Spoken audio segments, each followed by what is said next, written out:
Hey everyone, welcome to It Tastes Different Gaming Appetizers.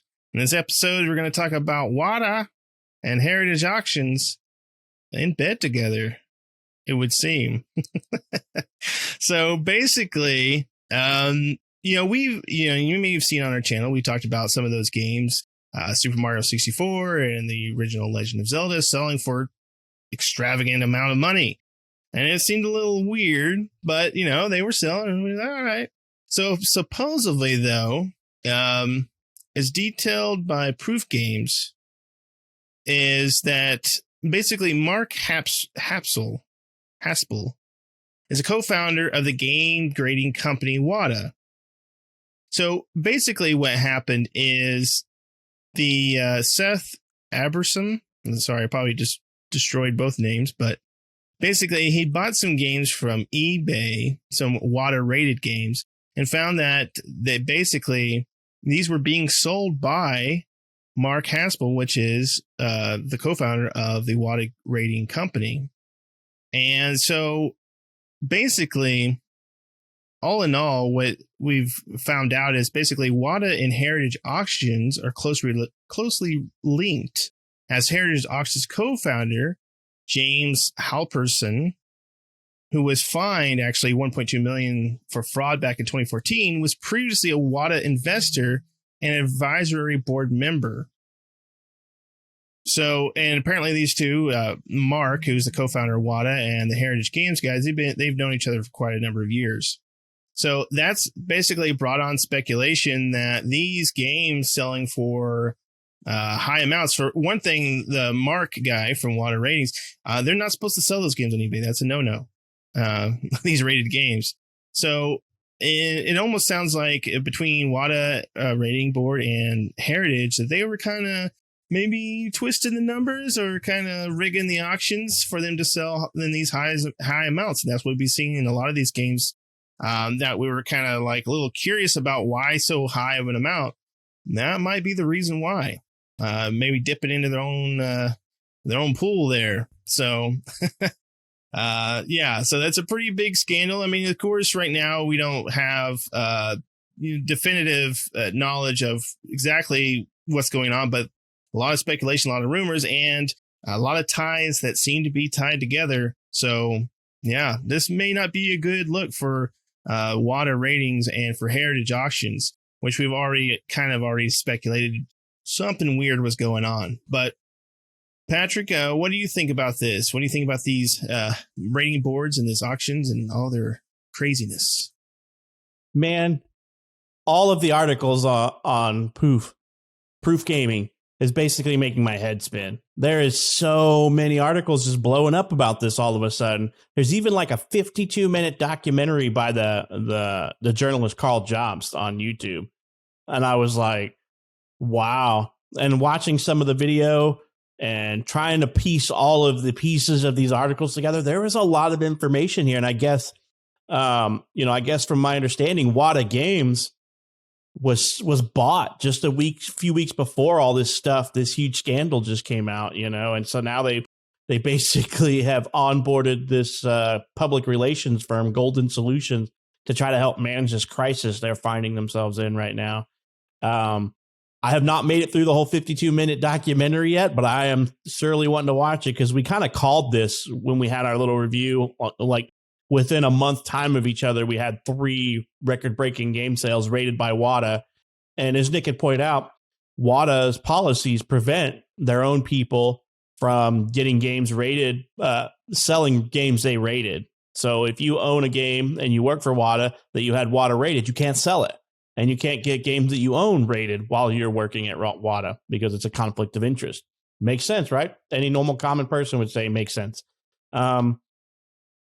It's kind of coming out in the woodworks that these two companies are really closely tied together. So I wouldn't put it past them to be hatching schemes to increase the value of both of their companies for valuations. So every major gaming industry media outlet is reporting on this now about, exclusive auction house partner stuff between Wata and Heritage. It's super shady.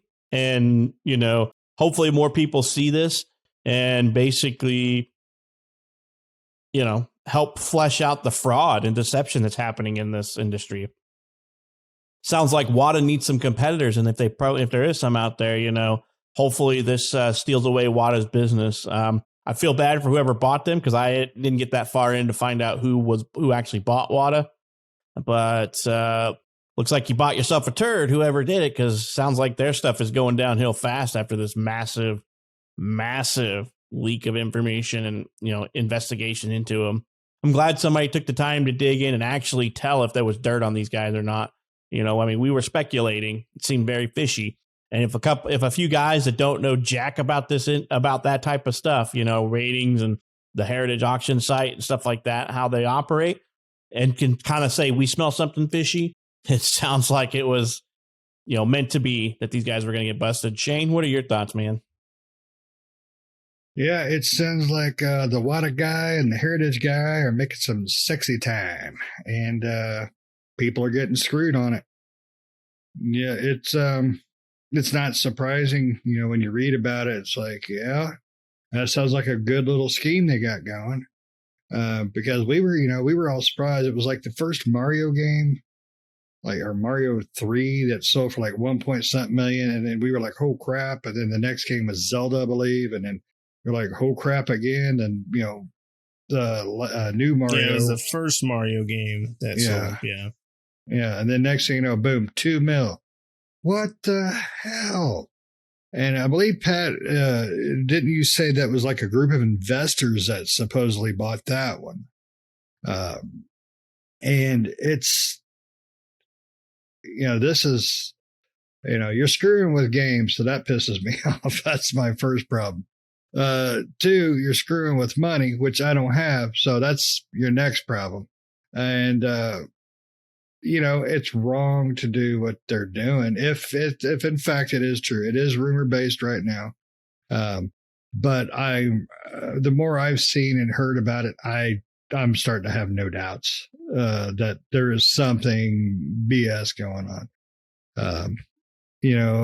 Like the whole breaking the rules, just selling your shit on eBay after it's 80 million right there. Here you go, eBay. It's water rated. I got to buy that. No, don't do that.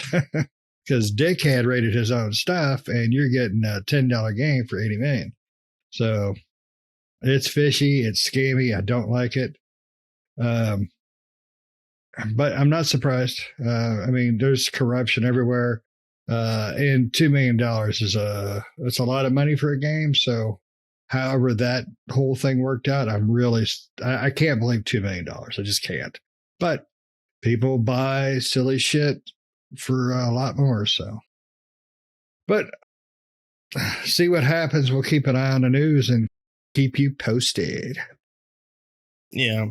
And what this does too is it artificially inflates the prices of those games, right? Mm-hmm. There's people see these games complete in box that sell for, and that can get rated. And that also gives more business to Wata, right? And whereas Wata is rating these games high, which they may not be worth that high amount, just so they can send them to heritage auctions, which again, those people that rate them or whatever are going to send them to that because they're going to look at the news articles and say, oh, well, Wata rates these complete in box games high. And then if I send it to heritage games, I'm going to get a huge return on that. Right. And so again, you're just pulling money back into your own. You're basically just making a cycle of putting money back into your own pocket, basically. And you're artificially inflating the price of these games where these games aren't really worth as much as they sold for. So you're pretty much false advertising in a sense that these games and these and all this stuff is worth as much as it is, because in reality, it's not, right? I love Super Mario 64 and Zelda 1 and all those games that sold high, but those prices for those games sold is ridiculously just amazing, the amount, right? And so now this might shed some light into why they sold for as high as they did.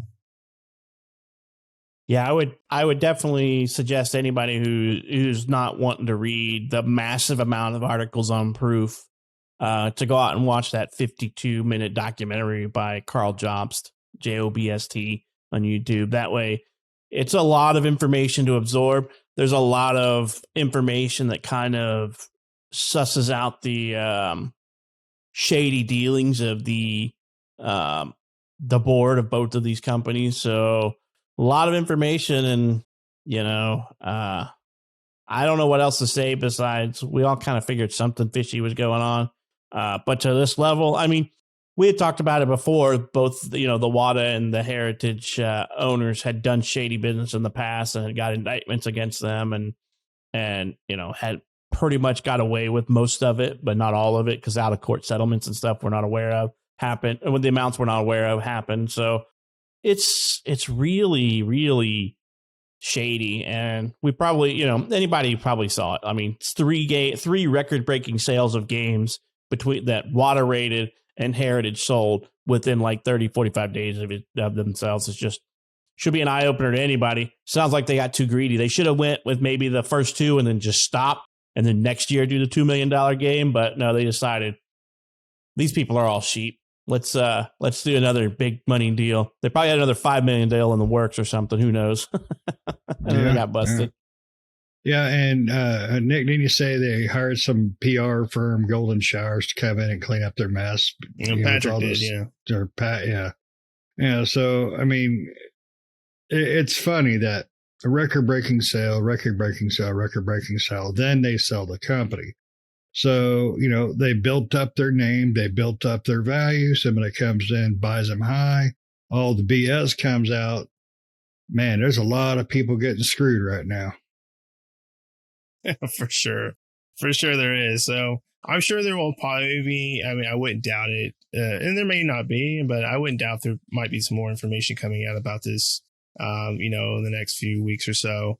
We'll probably get some more details, but and hopefully some people are indicted, but we'll see what happens. So but at least we can get some more details on what's really, what the up and up is. But does anybody else have any more anything else they want to add to this? Smells fishy in here. Yep. If they're guilty, I want to see jail time, and not white collar shit. I want them roughing it, breaking rocks. Yes, or pay back to the community, right? Give back.